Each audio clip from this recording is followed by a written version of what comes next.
Welcome to Life Words Day by Day. We're in 1 Samuel chapter 18 today, and this is right after David slays Goliath, the giant. And right after that happens, King Saul's son, Jonathan, and David's heart were knitted together. They were intertwined.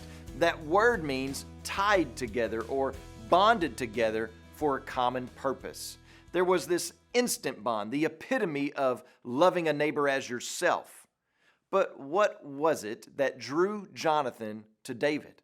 What was it that tied their hearts together? Well, David had just stepped out in faith in God's ability to deliver him the great uncircumcised Philistine. And Jonathan was swept away with reverence for this kid. No doubt David was much younger than Jonathan, maybe even 30 years younger. And we saw this same type of faith and boldness in Jonathan back in chapter 14. So the commonality could be their willingness to trust God, to love God, to honor God, and that they have the same God and the same enemies.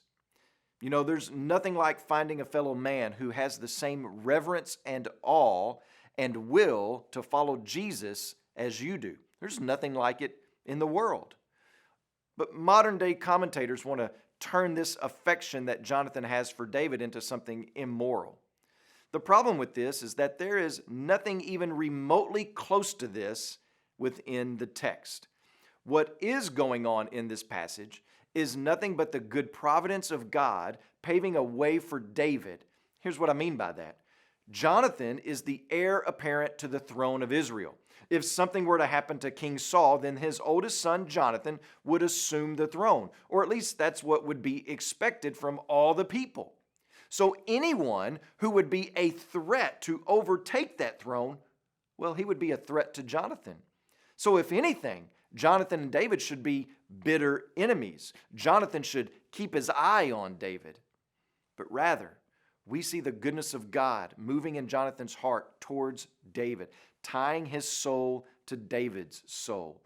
God is the one knitting Jonathan's life, binding Jonathan's soul to David. This is brotherhood. This is godly brotherhood taking place right before our eyes. As you pray today, please remember AJ, one of our Creative Access missionaries.